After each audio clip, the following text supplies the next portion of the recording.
Hey, Andre. Sit over here.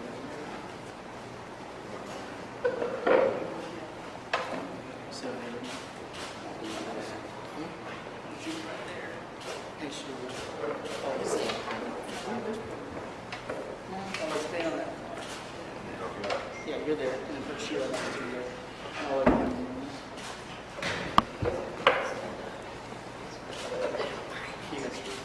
Yeah.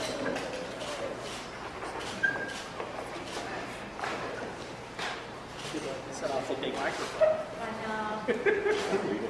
That looks like a shark fin. There's actually a little one in there. That's the reason. A little bit of overkill. I know. Are you guys ready? We're going to do it a little more informal.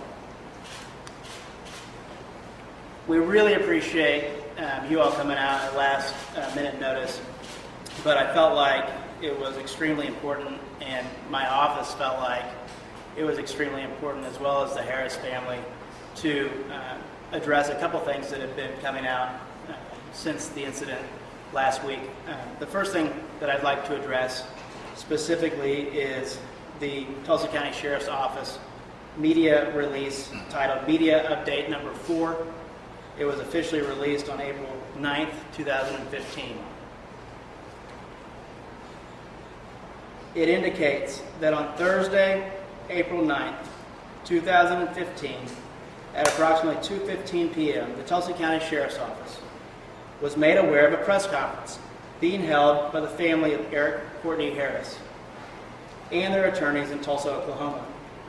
The Tulsa County Sheriff's Office did not receive an invitation. However, several of the local media outlets have informed us that they were in attendance. The Tulsa County Sheriff's Office has not been presented with any specific questions from the family or their attorney. I've brought you here today because I want to show you the falsity of that statement. And I also want to, for the purposes of the Tulsa Police Department, clarify the difference between the Tulsa Police Department and the Tulsa County Sheriff's Office. There's been some things going around social media that have negatively affected the Tulsa Police Department, and we want to take an opportunity to do what we can to clarify that for the nation and locally as well, because they're two completely separate entities and they don't have any relation to one another. Additionally, I want to take an opportunity. This is what a Tulsa County Sheriff's Office badge emblem looks like.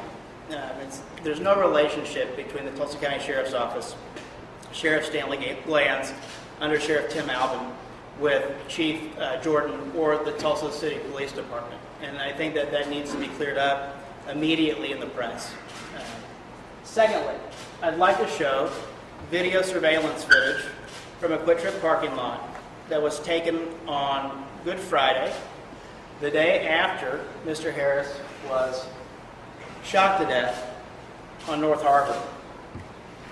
This is Eric's full living brother. It is his only family member in Tulsa, Oklahoma. Aiden, his son, lives in Tennessee. This is Captain Billy McKelvey, who you've seen give press conferences recently, as of last week, with their hired expert, Mr. Clark. And I'd like everyone to be aware that the statements that they publicly put out with respect to not having any questions by the Harris family prior to hiring attorneys is absolutely false. I want Andre to just briefly summarize the substance of the conversation that took place that day, just shortly after the death of his brother. It was Good Friday. I was out doing my lawn work for the ministry, and I get a call that these gentlemen want to meet with me. So I meet with them, and this is somewhat how the conversation went. We know what happened to your brother. We apologize he also said, you don't have a lawyer, do you? I said, yeah, doesn't everybody get a lawyer when they're in this situation? He goes, no, not in this situation. I says, well, I guess I don't then. As I smiled, he says, well, you know, we made a mistake and we want to make this right. And as you can see here, I'm nodding my head saying, amen. God is good. And he tells me, we want to make this right because when we make mistakes, we man up. We do the right thing. And I said, so you're saying you made a mistake? And the gentleman says, well, we're going to make it right. How about you go sit by your phone and we're going to have someone call. I asked many questions here, as you can see, the day after my brother was killed. So it wasn't a case of me not having any questions. It's no one came forward to answer any questions. So what was said again is false, along with my brother being on PCP, along with my brother being a violent individual. He was nonviolent, he was peaceful, he was loving, he was caring, and he was my brother that I'll never see again till I see him in heaven. The Tulsa County Sheriff's Office, as recently as of this morning, appears to have published a Tulsa World article where they have essentially almost asked us to file a lawsuit.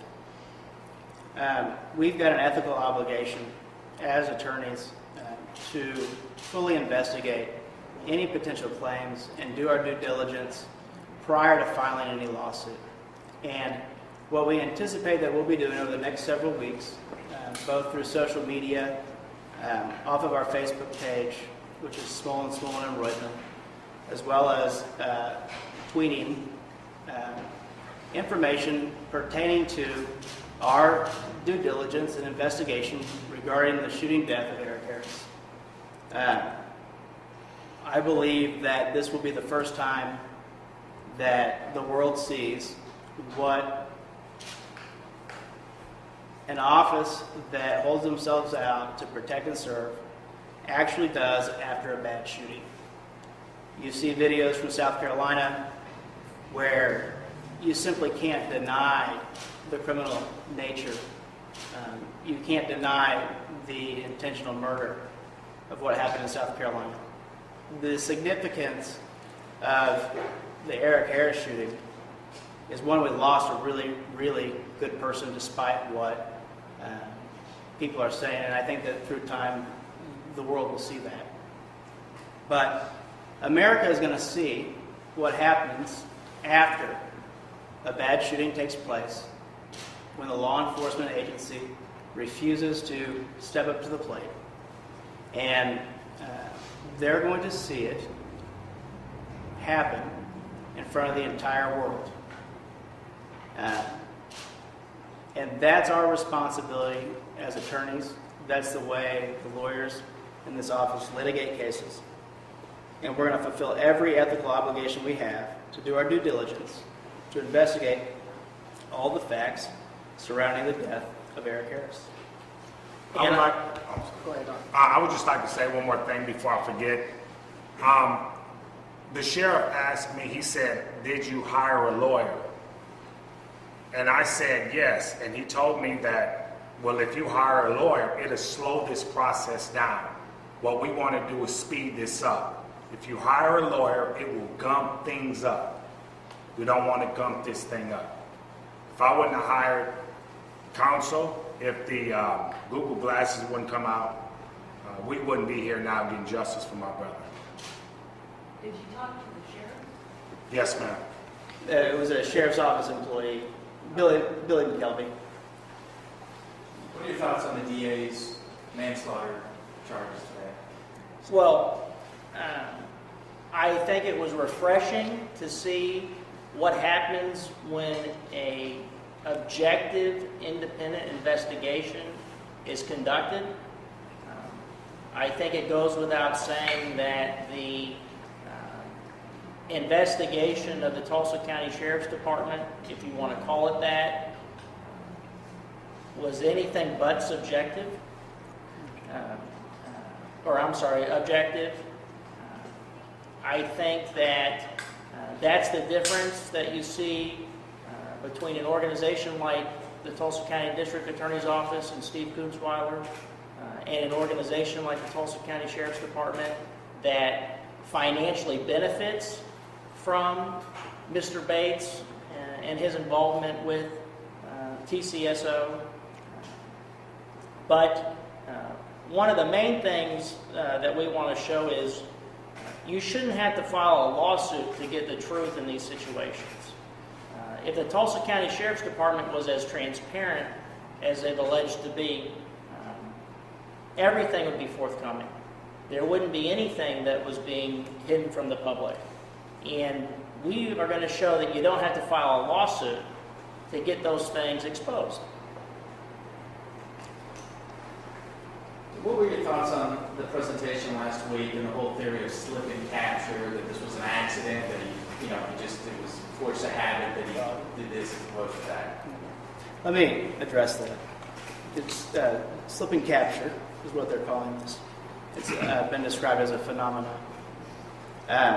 My understanding, and I've done a lot of civil rights work, is that slip and capture was used one time in reference to the Fruitvale Station shooting in Oakland, California, with the BART system.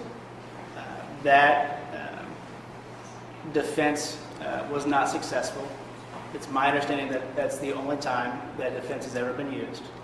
And on appeal, the manslaughter charge, which the officer in that shooting was convicted of, was upheld by the Court of Appeals. That's contrary, again, to what Mr. Clark told you on Friday. And Mr. Clark is an expert witness who I've had a lot of experience with in the past, and I'll be producing to the media some deposition testimony that talks about Mr. Clark's past and where he's come down on the side of law enforcement versus the side of innocent victims. The Sheriff's Office told the world that no deputy or no police officer has ever been charged in a situation like this, in a slip and capture? And my independent research, which was pretty thorough, indicates that the only time slip and capture has ever been used as a defense was in the shooting in Oakland, and it was unsuccessful. I think that transparency, and my office believes that transparency is absolutely critical. And I think over the next several weeks, I hope that the media stays interested in this, because there are so many other people who have died that we would like to use this case to highlight. Amen. Additionally, when it comes to transparency, we think it's important that the media understands the difference in the weapon that was used in this killing as opposed to the weapon that was provided to you all. As an example, a week or so ago, this gun here is the exact model of the gun that was used to kill Eric Harris. What exactly is that? It's a .357 Magnum. Snub-nose revolver. It's hammerless. It has no hammer. It's loud. Well,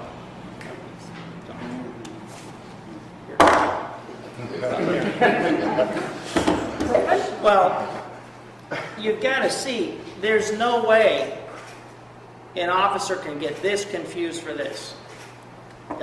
It's critical, and this will come out to engage a taser. And you'll see in the video that was released by the Tulsa County Sheriff's Office, which I believe will ultimately be proved to be edited. And I believe there's additional video that exists, which I pray and hope that an objective agency is able to uncover. that shows some even more tragic events that took place that day with Eric. But with respect to the taser has to be engaged on the side to even be used. This weapon's a hammerless. It's a double action revolver. There's no engagement mechanism. I think that as opposed to earlier reports, the spin on Mr. Bates getting confused at the last second before he pulls his taser as opposed to his pistol, or vice versa, his pistol as opposed to his taser, is false. You'll see that Mr. Bates has a yellow taser strapped to his chest.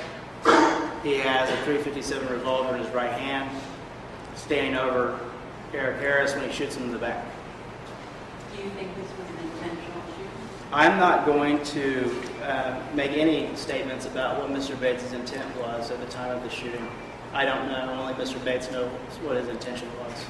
But what I do want to show the world is that when a police shooting happens, it's a disservice to the community, it's a disservice to the family, and it's a disservice to law enforcement to cover it up. I mean, you all were told that this was the confusion initially. That's not the gun that he mistakenly used. The gun that Bates mistakenly used has nothing to do as far as appearance, size, anything of that nature with what the media and the public was told. They talked to you about this idea that they both had a laser system engaged. Okay.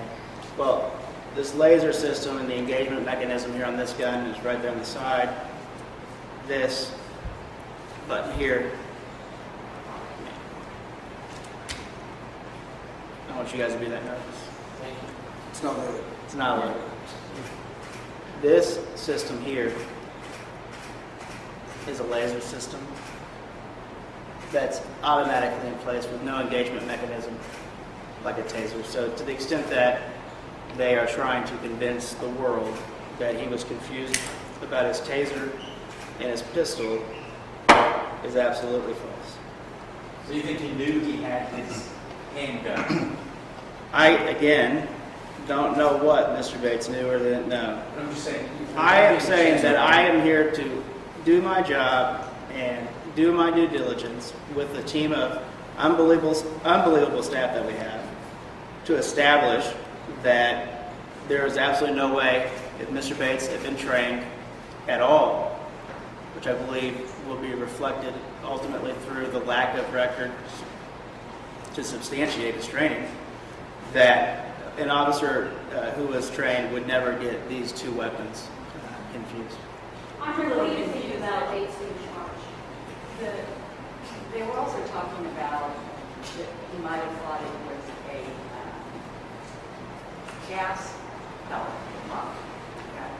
So where does that come in? Well, again, and I'm going to provide the entire, everyone who's attended today, a copy of Mr. Bates's first signed statement to the sheriff's office, which was done, I believe, 4 or 5 days after the shooting because he was in emotional distress and unable to fill out a statement until he had an opportunity to meet with his attorney, Scott Wood. Scott's a retired or former police officer and has a lot of involvement with the FOP, and as far as I know, his career is centered around representing law enforcement.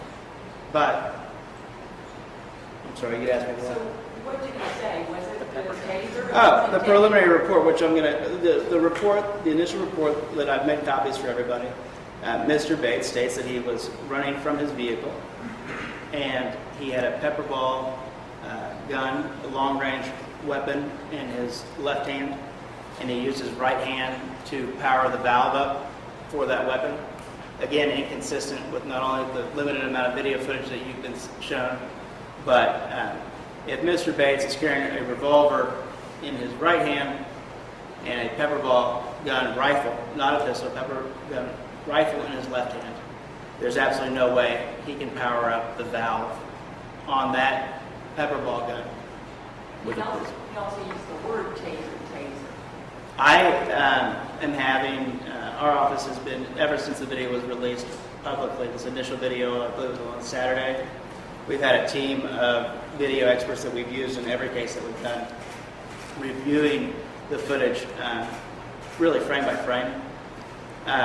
And we're, in our opinion, the jury's still out on who said taser, how many times it was said.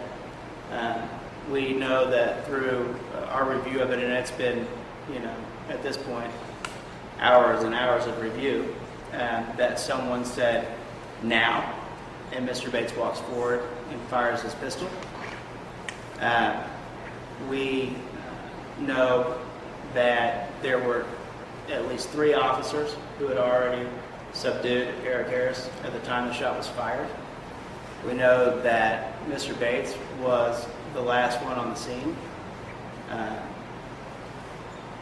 There's a lot of disturbing facts that will come out on this case. And I think that this case, the reason that it's getting the attention that it's getting, it is a historical case in the sense that everyone wants to believe law enforcement. Everyone wants to live in a world where you feel protected by law enforcement. The problem is that has become so mutated over time that you've got the guys who are supposed to be good out committing crimes without any repercussions. And again, that disservices all the exceptional law enforcement personnel that are out there, risking their lives for us. This is not an attack on law enforcement. This is not I'm going to let Andre address the racial stuff in a minute. But what this is a situation where Stanley Lands, and I believe that this probably happens all over the country and all over the world, has been in office for close to 30 years. He's been inducted into the Law Enforcement Hall of Fame. He has very wealthy friends who serve in the Reserve Deputy Program. This case, and it's really not even a case, this just horrible situation, is going to be about what a corrupt sheriff's office does after a bad shooting. And no one's ever seen it before, and I, in the rest of my office, plan on presenting it through our investigation into the facts of the shooting. Andre, I want to know what you think of the investigation, but also in the family statement, I know you guys mentioned how difficult it is for you to hear the expletives used, that we see at the end of the video, and knowing that that was some of the last things that you wrote from. Yeah, great point. I would also like to clear up that this has nothing to do with the Tulsa Police Department. This is the Sheriff's Department, the Reserve Sheriffs, and the people that were there on the scene when my brother died. When my brother said, "Why did you shoot me?" I didn't do anything. You can hear on the audio, he said, "You ran." My brother says, "Oh my God, you shot me." It's awful hard, without me getting emotional, to really understand how he felt laying there with a knee to your head, people sprawling you out, a 74-year-old man coming, boom, gun you down, and he's hollering out for help, and there's no aid. You see the blood running out his side. If I would have been there and it would have been any of you or anybody in the public, I would have ran out there and I would have tried to help. I would have probably got shot myself. But if I would have seen that no one gave anybody any aid, and those that are paid to protect and serve are doing nothing at all, I would have been dead in the streets because I would have went out to help. And so that's how I feel about it. With respect to transparency, there's things that I think need to be addressed by the Tulsa County Sheriff's Office. They describe this as a tragic event. Why has Stanley Lance, Tim Albin, Tom Huckabee, who's in charge of the Violent Crimes Task Force, not publicly apologized to the family?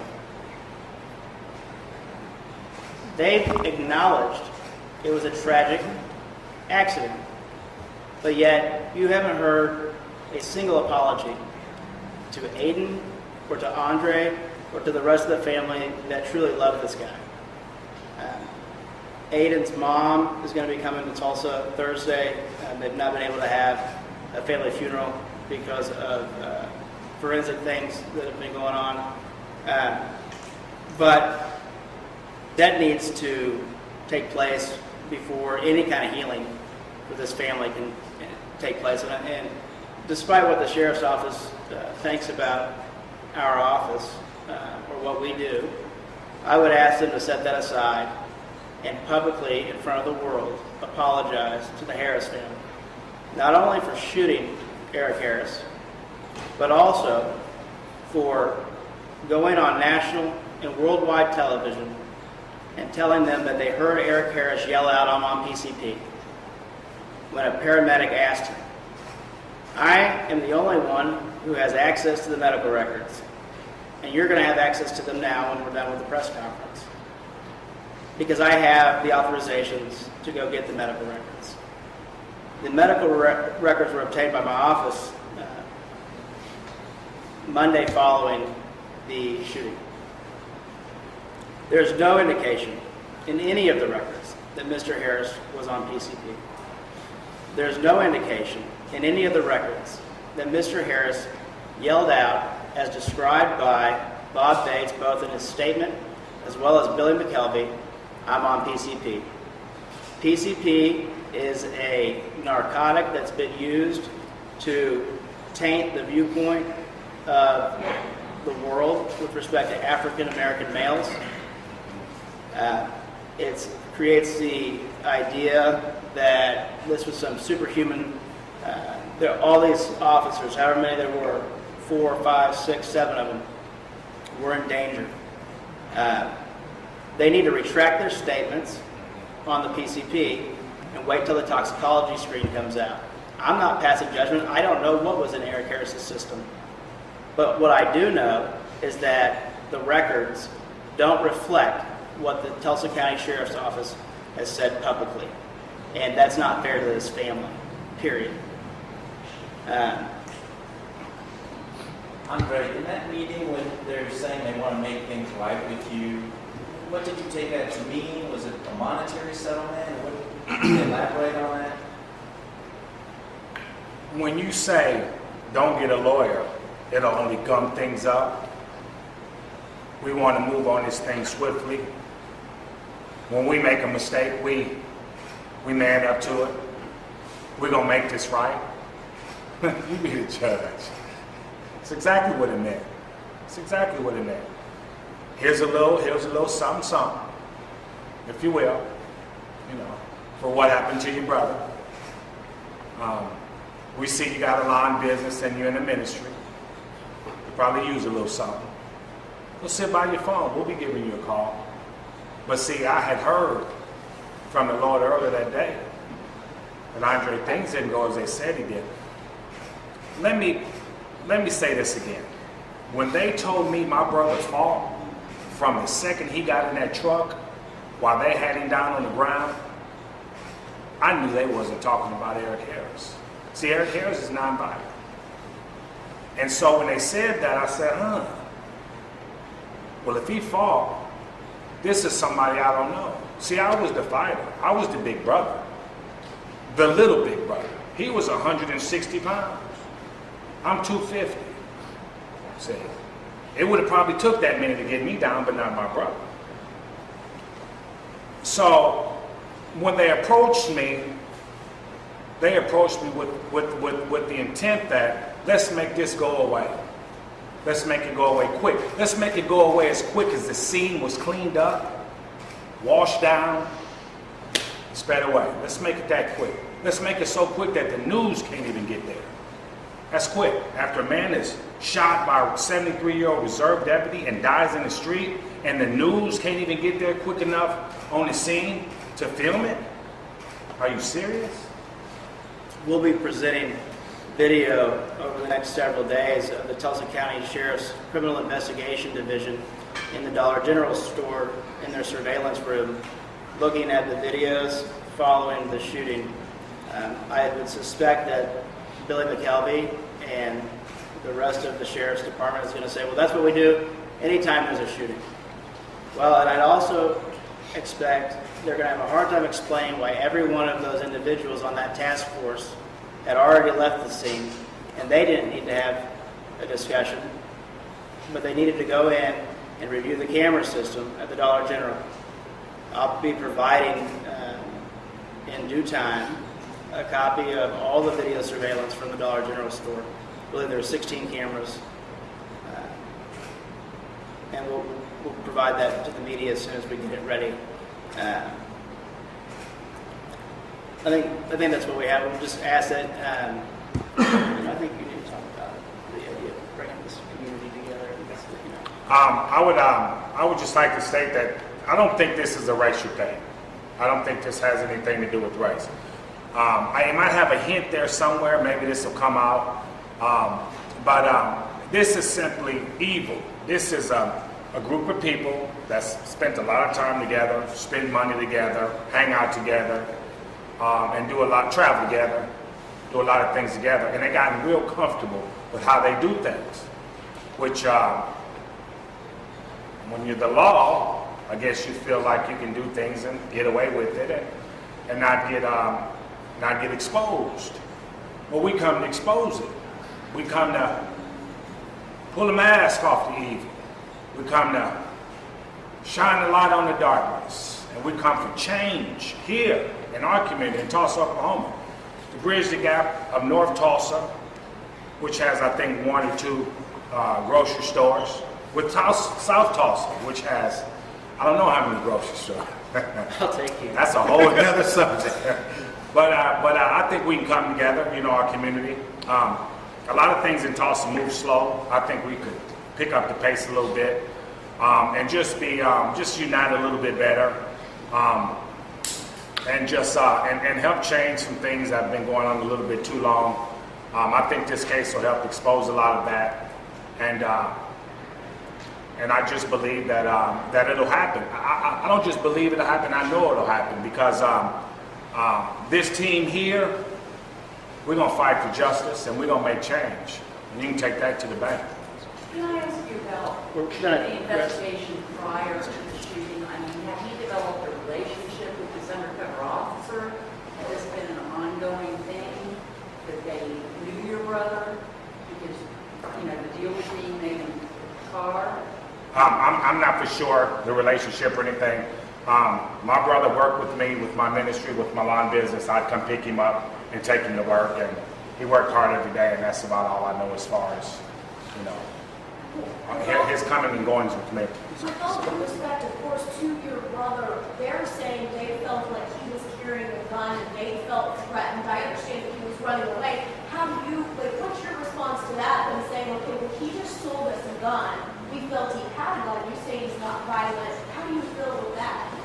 Well, if you review the tape, he goes, "Is this all?" And my brother says, "Yeah, that's it."